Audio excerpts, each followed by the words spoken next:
C'est News, il est 8h15, bienvenue à tous. Laurence Ferrari, vous recevez ce matin Éric Zemmour, candidat Reconquête à la présidentielle. Bonjour Éric Zemmour. Bonjour Laurence Ferrari. Bienvenue dans la matinale de CNews. On va parler politique avant de parler d'Europe, parce qu'Emmanuel Macron s'exprime tout à l'heure sur CNews. Évidemment, c'est important dans votre programme. Vous avez regardé Valérie Pécresse hier soir? Non, j'ai pas regardé, j'avais un dîner. Est-ce qu'elle a eu raison de mettre les choses au point face à Jean-Jacques Bourdin, qui est visé par une enquête de la justice après une plainte pour harcèlement sexuel? Moi, je croyais que dans ce pays, on respectait la présomption d'innocence. D'ailleurs, j'avais vu que dans un vieux tweet, je me souviens que Madame Pécresse avait fait un tweet de félicitations à Monsieur Georges Tron quand il avait la justice l'avait relaxé en disant que vraiment c'était scandaleux, qu'on n'avait pas respecté la présomption d'innocence pour lui. Elle n'a pas remis en cause la présomption d'innocence de Jean-Jacques Bourdin. Oui, enfin, disons qu'elle l'a ostensiblement éclairé. Vous avez un peu regardé ce passage-là? On m'a montré ça. On m'a montré ça. Donc, je sais pas, j'ai l'impression qu'il y a deux poids, deux mesures pour Madame Pécresse. Moi, vous savez... Vous l'auriez pas fait, vous? Non, je ne l'aurais pas fait. Vous n'en auriez pas parlé du tout? Non, je n'aurais pas parlé du tout. Parce que le harcèlement sexuel, ça vous concerne pas? Ah, pas du tout, pas du tout. Il faut évidemment condamner toute agression sexuelle. C'est évident. Et il faut la punir sévèrement. Mais, si vous voulez, je pense qu'il faut être prudent. Parce que il y a tellement d'affaires qui se finissent par des relax, qui se finissent vraiment, la justice dit qu'il n'y a rien. Il y a tellement d'accusations infondées, à côté d'accusations fondées, que moi, je veux être prudent dans toutes ces affaires-là. Voilà. Est-ce qu'il n'y a pas aussi une question de génération? Est-ce qu'il y a un certain nombre d'hommes de cette génération qui n'ont pas cru que les femmes étaient à leur disposition, qu'elles étaient, ma foi... Et vous savez, ça c'est, pardonnez-moi, hein, mais c'est un... À leur disposition. Les hommes n'ont jamais cru que les femmes étaient à leur disposition. Elles ne sont pas un butin, vous l'aviez pourtant dit. Mais non, vous savez, on a beaucoup glosé sur ma formule, le but est un butin. Qu'est-ce que je voulais dire? Évidemment, j'interprétais des mentalités, des imaginaires.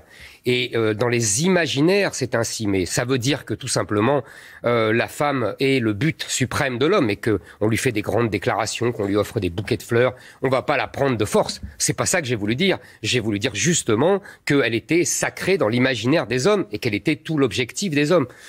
Elle n'a jamais été à la disposition des hommes. Ça, c'est un mythe féministe, une réécriture de l'histoire. Et c'est quoi le butin des femmes alors? Si vous vous mettez à la place des femmes, c'est les hommes ou c'est le pouvoir? Les hommes, l'amour. Le pouvoir? Les hommes, l'amour. Le pouvoir? Vous ne pensez pas que les femmes aient pour but d'avoir le pouvoir? Non, il y a des femmes de pouvoir, il y a des femmes de pouvoir. Je vous assure que il y a des femmes de pouvoir, et elles ont un pouvoir de toute façon sur les hommes qui les aiment. Vous savez, tous les philosophes ont écrit là-dessus, et par ailleurs sur les autres hommes. Je vous parle du pouvoir politique. Mais il y a des femmes de pouvoir. Il y a eu des femmes de pouvoir dans le passé. Il y en a dans le présent. Madame Thatcher, ou alors Catherine de Russie, Madame Merkel, bien sûr. Valérie Pécresse. Et Valérie Pécresse, si elle le souhaite et si elle gagne la présidentielle. Marine Le Pen, décidément, les femmes ne sont pas tendres avec vous dans cette campagne. Elle se pose la question, hier, elle l'a dit en conférence de presse, depuis le début de la candidature d'Éric Zemmour, à quoi ça sert cette candidature, si ce n'est à dégager le terrain pour Valérie Pécresse, pour lui permettre d'être au second tour, si j'en crois l'aveu qu'il a été fait par Éric Zemmour. C'est ça, votre stratégie? Elle m'amuse, Marine Le Pen. Elle m'amuse. Je comprends, depuis que je suis rentré en campagne, elle a perdu plus de 10 points dans les sondages. Je comprends que ça la désarçonne et que même ça la peine. Elle en a repris un certain nombre de points. Oui, très peu. Maintenant, et puis l'histoire n'est pas finie. Maintenant, vous savez, il n'y a pas de monopole de la candidature. Je sais que Marine Le Pen était candidate il y a 5 ans, qu'elle était candidate il y a 10 ans, qu'elle sera candidate sans doute dans 5 ans et dans 10 ans. En 2032, nous aurons Marine Le Pen candidate. Mais il n'y a pas de monopole. Elle n'a pas le monopole de la candidature nationaliste, elle n'a pas le monopole de la candidature patriote, elle n'a pas le monopole de la candidature anti-immigrée. Elle a eu sa chance. Elle ne l'a pas saisie. Je vous rappellerai son débat calamiteux de 2017 entre les deux tours. Donc il n'y a pas, encore une fois, et deuxième analyse, pardonnez-moi, mais dans l'histoire de la Ve République, qu'apparemment elle connaît mal, quand il y a une candidature unique ne veut pas dire certitude de la victoire. Et au contraire, quand il y a plusieurs candidatures dans le même camp, ça ne veut pas dire certitude de la défaite. Un seul exemple. François Mitterrand perd en 74 alors qu'il est candidat unique de la gauche. Il gagne en 81 alors qu'il y a 5 candidats. voyez, tout est comme ça. On pourrait raconter Chirac en 95, etc. Pourquoi aller faire un meeting le même jour qu'elle, le 5 février? C'était prévu. Vous allez vous mettre en compétition sur le nombre de spectateurs? C'était prévu depuis longtemps. Vous savez, pour mon meeting de Villepinte, le 5 décembre, il y avait aussi un meeting de Jean-Luc Mélenchon. Jean-Luc Mélenchon n'en a pas fait tout un cirque. Donc hasard du calendrier. Mais oui. Dans le coin de Marine Le Pen, on dit les personnes âgées veulent la stabilité, pas un fou à l'Élysée. Madame Le Pen essaye de me faire passer pour un fou et un brutal. Je note d'ailleurs... Inhumain. Inhumain, en plus, de surcroît. Je note qu'elle d'ailleurs, elle parle comme toute la classe politique. Ce qui prouve bien qu'elle est complètement intégrée dans le système qu'elle fait semblant de dénoncer. C'est un élément du système, Madame Le Pen, et je le dis à ses électeurs qui ne veulent pas de ce système, qui veulent au contraire se rebeller contre ce système. Je suis la seule candidature de rupture avec le système. Maintenant, c'est clair, puisque Marine Le Pen passe son temps à me taper dessus avec les mêmes mots que Madame Pécresse ou que Monsieur Macron. Donc, voilà, moi, vous savez, c'est simple. La vie politique, on peut l'analyser très finement et très simplement. J'en ai pour 1 minute, vous verrez. Depuis 40 ans, nous vivons sous l'emprise de la manipulation géniale, même si elle est perverse, de François Mitterrand, qui a cassé l'électorat, le peuple de droite en deux. D'un côté, le Front National, devenu le Rassemblement National, et de l'autre, LR, autrefois le RPR et l'UDF, vous vous en souvenez comme moi, Laurence Ferrari. Et ces deux électorats ont vocation à être ensemble. Madame Le Pen ne peut pas les rassembler car l'électorat de LR ne veut pas voter pour elle. C'est ainsi. Madame Pécresse ne veut pas les rassembler car elle est dans la tradition chiracienne qui se soumet à cette injonction de la gauche mitterrandienne du fameux cordon sanitaire. Moi, je suis le seul à rassembler le peuple de droite, à unir les droites ensemble, les électeurs du Front National, Rassemblement National, et les électeurs de LR. Ensemble, on va gagner. Et ensemble, ces deux électorats vont retrouver le goût de la victoire, car ils seront ensemble. Rassembler le peuple de droite. Pardon, mais pour l'instant, vous n'êtes même pas qualifié pour le premier tour, selon les sondages. Pour le second tour, vous voulez dire? Oui, même pas pour le premier, pour l'instant. Pour le premier tour, pourquoi? Le premier tour, on peut s'engager, il n'y a pas besoin d'être qualifié. En tout cas, vous n'êtes pas dans le top 3, on va se dire. Vous avez tort, ça dépend les sondages. Alors, ça dépend les sondages. Il y a beaucoup de sondages où je suis 3e. Et vous verrez, ce n'est pas fini, vous savez. Vous savez, en janvier 2017, Madame Le Pen était à 28 ou 26. Monsieur Fillon était à 25. Et Emmanuel Macron était à 16. Vous voyez le résultat final. On avance. Emmanuel Macron s'exprime tout à l'heure dans le Parlement européen pour marquer le coup d'envoi de la présidence française de l'Union. Son fil rouge, ce sera renforcer la souveraineté européenne. Sa priorité, c'est salaire minimum, taxe carbone aux frontières et surtout réformer l'espace Schengen pour mieux lutter contre l'immigration irrégulière. Il veut mettre en place un filtrage obligatoire aux frontières extérieures de l'UE pour permettre une identification des migrants, des contrôles sanitaires et sécuritaires et un examen des vulnérabilité, je cite. Est-ce qu'il peut y arriver? Est-ce qu'il peut mettre d'accord les 27 sur ce principe-là? Vous m'interrogez sur Schengen essentiellement, c'est ça? Ça fait 20 ans, au bas mot, sans doute quelques mois après le début des accords Schengen, que j'entends parler de réforme des accords de Schengen. C'est impossible. Nicolas Sarkozy déjà le proposait et le promettait. Oui, ça nous rajeunit pas. C'est impossible, je vais vous dire pourquoi. Parce que on ne réforme pas à 27, c'est très compliqué. Il faut se mettre d'accord tous, c'est légitime, et les gens ne sont pas d'accord, les pays ne sont pas d'accord. Moi, parce qu'ils n'ont pas les mêmes problématiques. Exactement. Pays de première entrée, pays de l'Est, ou pays de transit. Vous avez tout compris. Voilà, c'est le problème de l'Europe. Moi, je vais vous dire, pour Schengen, c'est simple. Moi aussi, je dirais, comme M. Macron, comme M. Hollande, comme M. Sarkozy, il faut réformer Schengen. Mais je ferai différemment de M. Macron.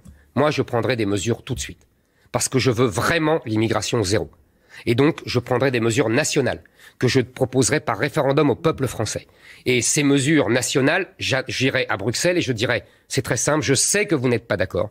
Je sais que ça contrevient au traité de Schengen. Je sais qu'il y aura des sanctions. Comme pour la Pologne et la Hongrie. Non, mais nous ne sommes pas la Pologne et la Hongrie, excusez-moi. Nous sommes supérieurs? Nous sommes la France. Nous sommes supérieurs? Nous sommes la France, c'est-à-dire que déjà, nous sommes le pays fondateur de l'Union européenne. Ça nous donne pas de passe-droit. Et deuxièmement, nous sommes un contributeur net. Donc on ne nous fait pas le coup du chantage financier, qui est ignoble d'ailleurs. Vous pensez pas qu'il y aura des sanctions? Écoutez, ce que fait la Commission avec la Hongrie et la Pologne est ignoble. On ne fait pas de chantage financier à des États souverains. Et deuxièmement, ils ont été privés du plan de relance, vous savez, en grande partie. Mais pas complètement et pas tout à fait, pas tout de suite. Vous savez, le plan de relance, on verra quand on le touchera.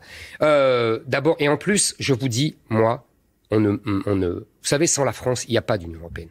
Voilà. Donc c'est un Frexit, quoi. Donc c'est pas le Frexit, non. Je reste en Europe et je dis simplement à la Commission de Bruxelles, la vie de ma nation est en jeu. L'immigration est en train de changer mon pays. Et est en train de remplacer, on a un remplacement de peuple par un autre peuple, donc je veux complètement arrêter l'immigration. J'ai toute une batterie de mesures, vous le savez bien, suppression du regroupement familial, le droit d'asile réduit à quelques dizaines de personnes, les étudiants très drastiquement limités, suppression de l'AME, suppression des prestations sociales non contributives, suppression du droit du sol. Tout ce que Mme Pécresse ne fait pas ou que M. Macron ne fait pas. J'entends. Vous entendez. On connaît vos propositions, mais les instances de l'Union européenne nous condamneront. Vous le savez très bien. Mais c'est très bien. La Cour européenne de justice, la Cour européenne des droits de l'homme. Donc de facto, nous sortirons de l'Europe. Pas du tout. On peut être d'abord. Je vais vous dire. Les traités, on les respecte quand ça les arrange. Quand ça nous arrange. Quand M. Draghi, qui était le gouverneur de la Banque centrale européenne, fait toute sa politique de quantitative easing, il ne respecte pas les traités. La Banque centrale européenne, d'ailleurs les Allemands le lui rappellent régulièrement, n'avait pas le droit de faire cela. Même le super prêt dont vous parlez. Le plan de relance. Le plan de relance, super prêt. La Commission de Bruxelles, selon les traités, n'a pas le droit d'emprunter à son compte. Et d'ailleurs, la France est mal partie M. Macron est mal parti pour parler des traités parce que depuis 20 ans, nous ne respectons pas le principe de Maastricht des déficits limités à 3%. Donc vous voyez, cette histoire de traité, c'est quand ça nous arrange, on en parle, quand ça nous arrange pas, on n'en parle pas. Moi, je vous dis, je serai franc, loyal, je dirai, Schengen ne marche pas, tout le monde le dit, même M. Macron. Donc, je ne le respecterai pas et je ferai pour sauver le peuple français de grands remplacements. Maintenant, pour l'Europe, ça sera toute la ligne, si vous voulez, de ma politique. Je reste dans l'Europe, la France est un pays européen, c'est une évidence. Bien sûr. Mais, nous estimons que nous défendons d'abord les intérêts de la France. Tous les autres pays le font. Il n'y a que la France qui défende l'Europe, qui défend une conception supranationale fédéraliste de l'Europe. Nous devons cesser. Nous devons cesser aussi d'autoriser la Commission d'étendre ses compétences sans fin. En dehors des traités, chère Laurence Ferrari. Parce que c'est ce qu'elle fait. Je vous donne un seul exemple. Sur la santé. Vous voyez, vous avez vu, c'est elle qui a mis en œuvre la politique des vaccins, etc. L'achat groupé des vaccins. Voilà. Très utile. Eh ben, c'était pas dans les traités. C'est interdit par les traités. La santé n'est pas une compétence de la Commission de Bruxelles. D'accord. Mais ce qui m'embête dans votre raisonnement, c'est que vous dites qu'on peut s'affranchir d'un certain nombre de règles de l'Union européenne sans sortir de l'Europe. Oui. Or, ce n'est pas la réalité. Mais si. Tout simplement parce que votre électorat, évidemment, est hostile à la sortie de l'Union européenne. Les Français sont très attachés à la construction européenne. Non, même avec tous les défauts qu'elle a. Ils sont attachés à l'Europe, mais ils voient bien les défauts. Et ça a coûté cher à Marine Le Pen en 2017 quand elle voulait sortir de l'euro. Et elle a corrigé le tir de Madame Ferrari, je ne sortirai pas de l'Europe, je ne sortirai pas de l'euro. Mais les autres pays, vous laisseront faire. Sans la France, il n'y a pas d'Europe. Voilà. C'est simple. Sans l'Allemagne non plus. Sans l'Allemagne non plus, bien sûr. On est d'accord. On est d'accord. Mais les autres pays vont vous laisser faire. Bien sûr. Ce que vous voudrez. Bien sûr. Sans qu'il y ait de sanctions. Mais vous savez, vous Jacques connaissez Chirac, la technocratie. Vous savez, Jacques Chirac avait une plaisanterie. Il disait quand est-ce que Bruxelles me déclare la guerre? Voilà. Donc ils vous déclareront la guerre. Non, on déclare pas la guerre à la France au sein de l'Union européenne. Excusez-moi. Je vous le répète. Il faut absolument imposer les intérêts de la France et non pas, comme Emmanuel Macron, une chimère fédéraliste d'États-Unis d'Europe. Emmanuel Macron sacrifie les intérêts français à des chimères d'États-Unis d'Europe, de souveraineté européenne. Il n'y a pas de souveraineté européenne. Il n'y a pas de peuple européen. Il n'y a pas de Marine peuple. Le Pen. Elle a raison là-dessus. Il n'y a pas de peuple européen. C'est pas elle qui le dit. C'est même le tribunal constitutionnel allemand. Vous voyez, tribunal constitutionnel allemand qui dit il n'y a pas de peuple européen. Et donc, ce que fait la Commission de Bruxelles, ce que fait Emmanuel Macron est antidémocratique. Parce qu'en fait, on donne de la souveraineté à des technocrates non élus ou à des juges, vous me parliez de la CEDH, moi, excusez-moi Madame Ferrari, vous en sortez. je ne connais... S'il faut sortir de la CEDH, nous sortirons de la CEDH. Si pour sauver le peuple français de l'invasion migratoire, il faut sortir de la CEDH, on en sortira. Vous savez, sous le général de Gaulle, on n'était pas à la CEDH.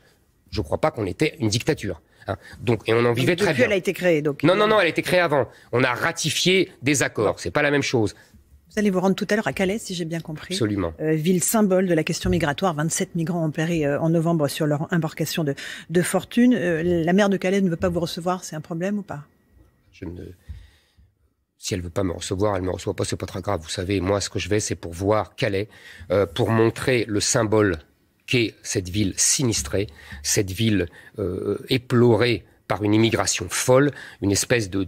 je vais dire aux Français, voilà l'avenir de votre pays si vous continuez avec Emmanuel Macron, si vous continuez la politique actuelle d'immigration folle. C'est ça le destin de votre pays. Éploré aussi par les morts de migrants en mer. Bien sûr, mais vous avez tout à fait raison, Madame Ferrari. C'est très triste de voir ces gens mourir en mer. Mais je voudrais dire que ils meurent parce que, justement, on n'est pas assez sévère. Si on était clair avec eux, qu'on leur disait, il n'y a pas d'issue, vous ne passerez pas, vous n'arriverez pas en France, vous serez expulsés immédiatement dès votre arrivée, ils ne seraient pas morts en mer. Et qu'est-ce que vous proposez, vous Valérie Pécresse était en Grèce où elle a visité des camps de migrants. Est-ce que c'est la solution, les barbelés, les murs, les centres de rétention? 12 pays veulent construire des murs et demandent à l'Union de les financer. Ils ont tout à fait raison. Il faudra des murs?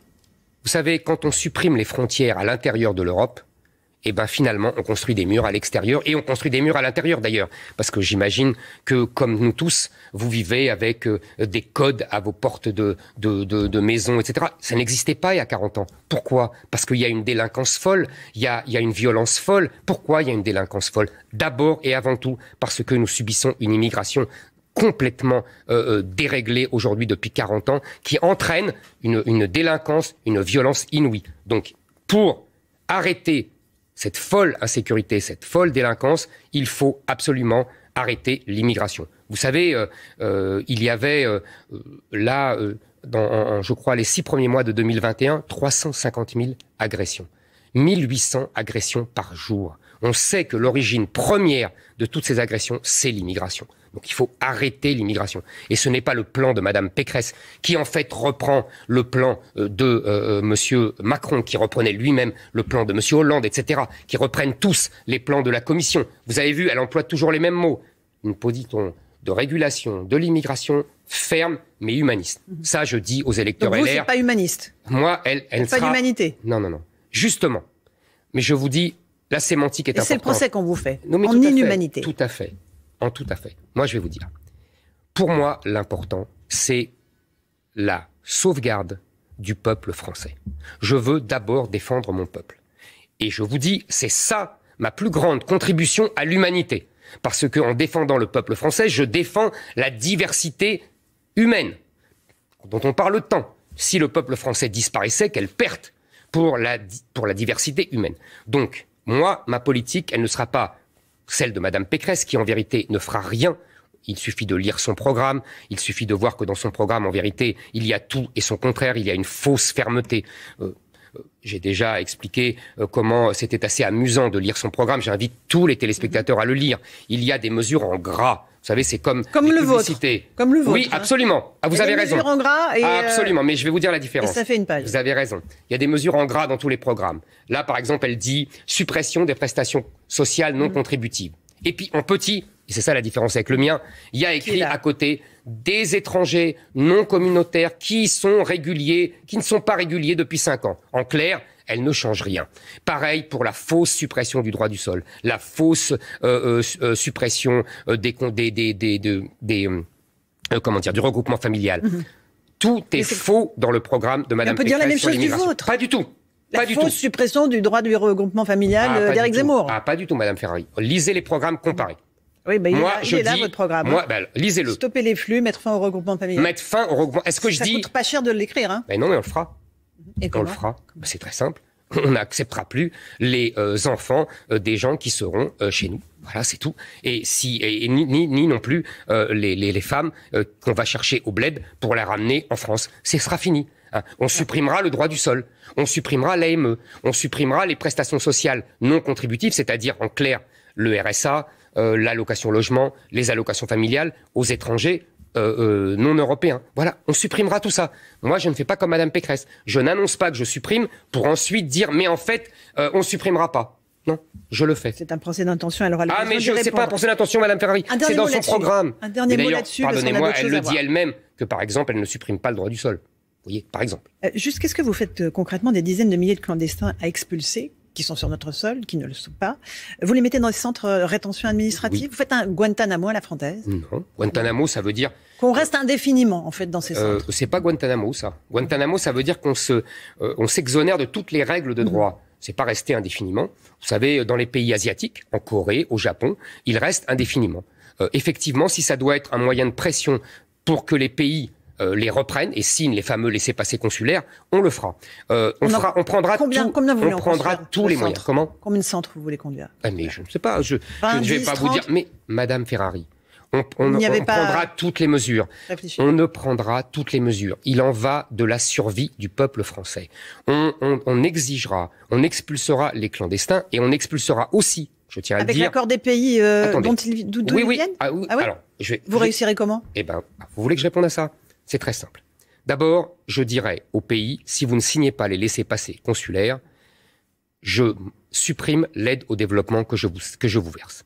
Deuxièmement, si vous continuez à ne pas signer, je bloque les visas, l'entrée des visas à l'entrée, y compris pour les dirigeants.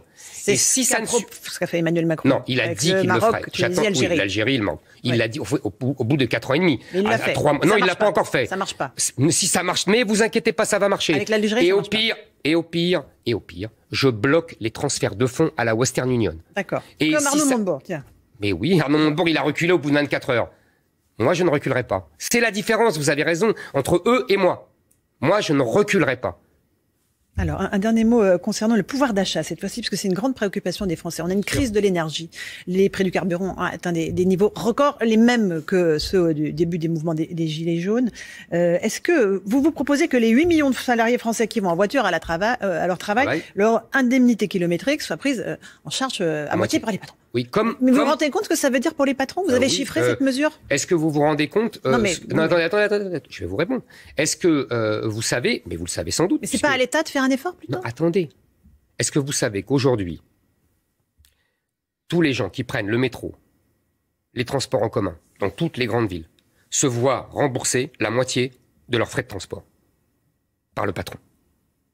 Donc vous voulez une mesure d'équité, très bien. Exactement. Est-ce que vous l'avez chiffré? Il y a 8 millions de Français qui prennent leur voiture pour aller travailler. Mais vous en avez parlé aux patrons des PME qui devront payer? Oui, bien sûr, j'en ai parlé. Mais vous savez, j'ai tout un plan pour les patrons de PME. J'allège considérablement leurs charges.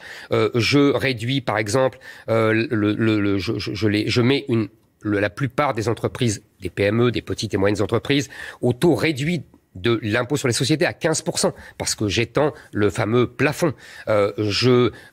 J'exonère les droits de transmission des entreprises familiales. Vous voyez, j'ai des mesures très importantes pour réduire... Cette mesure-là, elle va coûter cher. N'exagérez pas, ça va coûter 40 € par salarié par rapport à ce... Vous savez, mais je baisse... Par semaine? Par mois. Okay. Par mois, comme les transports en commun. Je baisse les charges des entreprises énormément. Donc, vous savez, ils y gagnent et ça leur permettra de se développer. Vous reportez sur le privé, en fait, cette décision. Est-ce que c'est pas à l'État? Je reporte pas. On connaît le niveau de taxation de l'essence, 67% bien en taxes. Est-ce que c'est pas là-dessus qu'on peut jouer? Un centime d'euro de baisse, c'est 500 millions d'euros en moins, dit le maire. Donc, si ça monte, c'est autant dans les caisses de l'État qu'on peut donner aux Français. Vous avez raison. Mais si vous voulez, il faut voir globalement le sujet. Il faut voir globalement le sujet, que vous avez raison, les taxes sont très importantes. On peut envisager un blocage de ces taxes, mais ça sera provisoire. Moi, ma mesure est pérenne. Vous savez, j'essaye toujours de prendre des mesures pérennes pour que ça dure dans le temps et pour que ça ne soit pas un feu de paille. Il faut essayer d'être responsable. Il faut essayer d'être responsable et donc de baisser peut-être les taxes. De bloquer les taxes un temps. Mais ça ne peut être que provisoire, vous comprenez? Oui, moi, j'essaye de On est impuissant face à la hausse du prix du pétrole. Mais non, on n'est pas impuissant. Attendez. Il faut d'abord voir un plan global. Là aussi, c'est la même chose. C'est comme exactement l'électricité. On peut toujours bloquer pendant un temps. C'est ce que fait Monsieur le maire. Et ça coûte très cher à EDF. Mais il faut essayer aussi de voir globalement. Il faut essayer de voir globalement pourquoi les prix augmentent ainsi. Pourquoi les prix de l'électricité augmentent. Pourquoi le prix du gaz augmente. Vous voyez, il y a des mesures globales à prendre. Et c'est beaucoup plus intelligent et beaucoup plus utile que de prendre des mesures ponctuelles. Un mot de la crise sanitaire. On est toujours au cœur de la crise sanitaire avec un niveau record de contamination encore hier. On est loin de la fin, malheureusement, de cette épidémie. Les syndicats enseignants se mobilisent à nouveau demain. Ils manifestent, une manifestation interdite à Paris parce qu'elle n'a pas été déclarée dans les délais. Vous comprenez leur mouvement et cette colère qui se tourne vers Jean-Michel Blanquer, leur ministre de tutelle. Je n'aime pas, encore une fois, c'est comme au début, notre discussion sur Jean-Jacques Bourdin. Je déteste ces chasses à l'homme et ce vertuisme robespierriste du journal Mediapart. La transparence a ses limites pour vous? Ah oui, pour moi, c'est même pas de la transparence. Je vous dis, c'est la quête de la vertu qui nous rappelle Robespierre en 1793. C'est la lignée qu'on connaît en France. Moi, je ne participe pas à cela. Mais en revanche, j'estime que le gouvernement a fait n'importe quoi dans cette histoire. Tout simplement, là aussi, c'est exactement ce que je vous disais pour le prix de l'énergie. Il faut des mesures pérennes. J'avais écrit une tribune dans l'Opinion le 20 décembre, dans laquelle je disais « Cette épidémie est en train de devenir endémique et nous devons donc non pas prendre des mesures d'urgence, mais des mesures qui soient pérennes. » Et en l'occurrence, tout ce que fait le gouvernement, que ça soit dans le cadre scolaire, les masques, les tests un peu...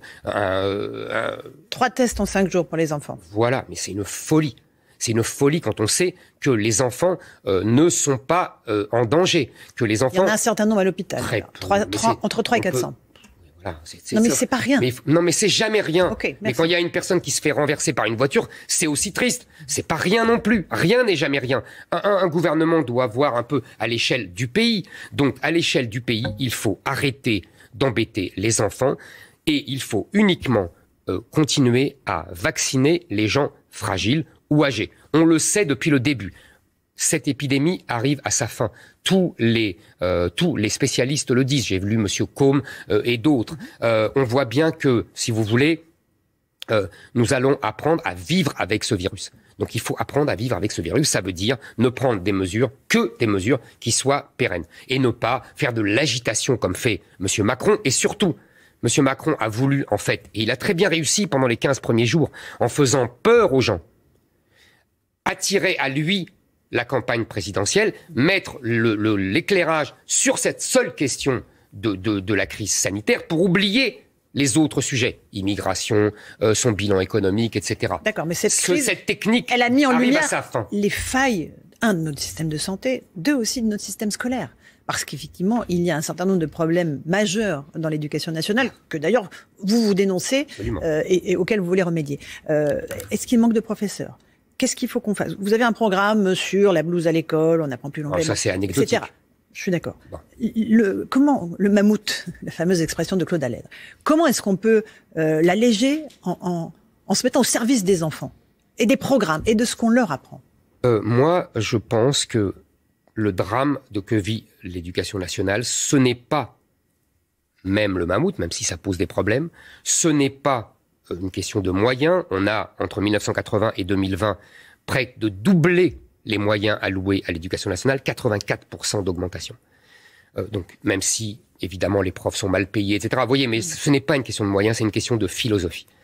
Nous avons tout sacrifié aux méthodes des pédagogistes qui mettent justement l'enfant au centre. Vous connaissez la fameuse formule, puisque vous citiez Allègre, c'est la même période de Lionel Jospin en 1989, qui était ministre de l'Éducation nationale à l'époque. Allègre était son directeur de cabinet. On ne met pas l'enfant au centre de l'école, on met le savoir au centre de l'école. Et là, on remettra le professeur au milieu. C'est-à-dire qu'on doit transmettre des savoirs. On doit privilégier le savoir, le mérite, l'effort. On ne transforme pas les écoles, comme on l'a fait depuis 30 ans, en garderie. On ne transforme pas les professeurs en animateurs. C'est ça le projet de Monsieur Macron. Ils ne se sentent pas animateurs. Hein. Mais justement, vous avez tout à fait raison. Vous avez tout à fait raison. Et c'est la raison pour laquelle ils souffrent. Ils souffrent parce que justement, ils ne peuvent pas faire leur métier. Vous savez que dans les instituts, les INSPE, comme on dit, c'est-à-dire les instituts de formation des professeurs, on leur dit, j'ai des dizaines de témoignages, vous savez, j'ai des centaines et des centaines de professeurs qui signent pour moi et qui me soutiennent. Qu'est-ce qu'ils me disent? Ils me disent dans les INSPE, les centres de formation des professeurs, qu'est-ce qu'on leur apprend? On leur dit, tu n'es pas là pour transmettre un savoir. Tu n'es pas là pour transmettre ta matière. Tu n'es pas là même pour faire preuve d'autorité. Tu es là pour faire preuve de bienveillance. Tu es là pour que le professeur, pour que l'enfant crée lui-même son savoir. Toutes les billevesées pédagogistes depuis 40 ans qui règnent sur l'éducation nationale. C'est la première chose à faire. Après, il faut aussi supprimer le collège unique. Le collège unique a été une catastrophe, avec des très bonnes intentions. On voulait mettre tous les enfants ensemble, etc. C'est une catastrophe. Il faut remettre les classes de niveau. Les classes de niveau avec, si vous voulez, à la fin du primaire, où on aura insisté sur lire, écrire, compter, comme le disait Monsieur Blanquer d'ailleurs, hein, mais il faut le faire. Bon, il y aura un certificat d'études pour savoir si on passe en 6e, si on redouble à 7e, si au contraire on passe en 6e mais avec des classes adaptées à son niveau. Continue à dire 7e, mais c'est pas grave. CM2, c'est pareil. CM2. C'est pareil. C'était un autre temps. Ben oui, mais c'était pour l'école, c'était un bien meilleur temps où où le niveau était meilleur, où les enfants, où l'orthographe était évidemment bien fait, mais tout. Vous savez, les chiffres sont terribles. Même par rapport. PISA montrent que la France. Les classements PISA montrent que la France dégringole. Vous êtes d'accord au moins avec moi là-dessus. Donc, je continue. Après avoir supprimé les collèges uniques, on fera des classes de niveau et on pourra ainsi étudier et apprendre aux enfants selon. On met les meilleurs ensemble et les moins bons ensemble. Oui, absolument. Ça permet aux meilleurs d'être meilleurs, de vraiment progresser et d'être très fort pour former les futures élites scientifiques, littéraires du pays, et aux moins bons de progresser vraiment à leur rythme avec des méthodes adaptées. Je pense que c'est bien supérieur au gloubi-globa d'aujourd'hui et surtout on remet le professeur au centre de cette histoire scolaire, on lui dit que c'est lui qui doit faire preuve d'autorité, qui sera soutenu par les surveillants généraux que je rétablis au détriment des fameuses CPE, il faut rétablir l'autorité. Vous avez tous vu ces images incroyables de professeurs menacés, tabassés par des élèves. Mais où vit-on? Mais où vit-on? On n'est pas dans un western. Donc il faut arrêter cela, il faut qu'on rétablisse l'autorité, il faut pouvoir exclure, il faut pouvoir supprimer les allocations sociales des familles qui ont de tels enfants. Il faut les sanctionner et il faut prévoir pour les plus dangereux des internats de réinsertion. Comme il y aura d'ailleurs des internats d'excellence. Il faut rétablir les internats d'excellence avec des bourses pour les très bons élèves venus de partout. De tous les milieux. Merci beaucoup. Évidemment. Éric Zemmour d'être venu ce matin dans la matinale de CNews. Merci à vous, Romain Desarmes, pour la suite.